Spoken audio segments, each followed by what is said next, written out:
Hey y'all, this is Jeremiah, pastor at Centennial ARP. Thanks for tuning in for today's devotional out of Romans chapter 8, verse 7. For the mind that is set on the flesh is hostile to God, for it does not submit to God's law. Indeed, it cannot. Imagine as you went about your day, whatever you might be doing. You might be at home. You might go to work today.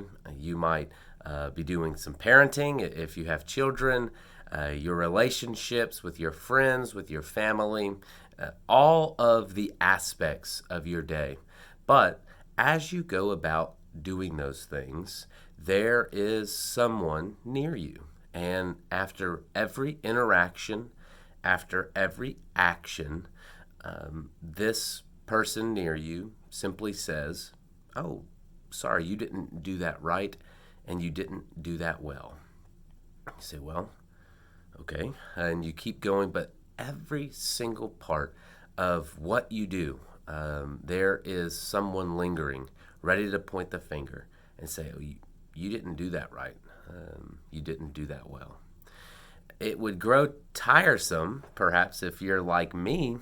Even that first interaction with someone doing that would frustrate you to the point that you might want to remove yourself from their company. "Oh, you didn't do that right. You didn't do that well." Even if you think you did it right, even if you think you did it well. The mind that is set on the flesh is hostile to God and His law.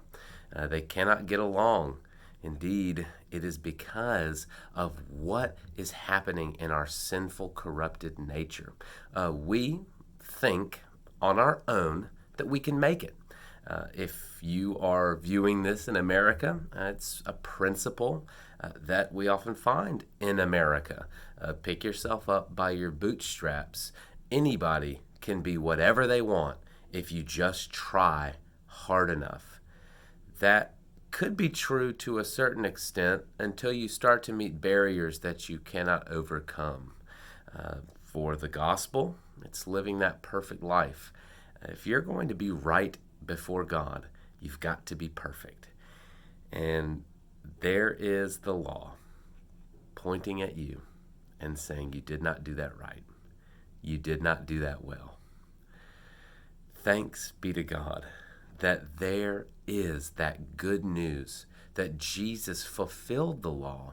The law is not bad. The law is right, showing us how far we fall and how far away we are from the righteousness and perfection that we need to be in a right place. But Jesus Christ and His good news connects and bridges that gap.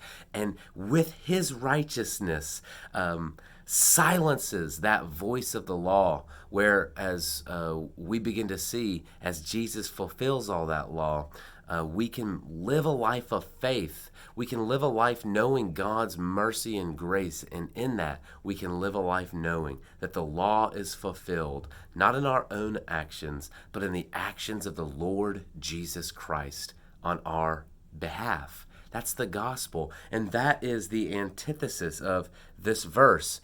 Not the mind that is set on the flesh, but the mind that is set on the Spirit. But it is such a warning and a good example to remind us of where we have come from and of that feeling that we felt. For the mind that is set on the flesh is hostile to God, for it does not submit to God's law. Indeed, it cannot. We kick that voice out so quickly, that one telling us, "You did not do that right. You did not do that well."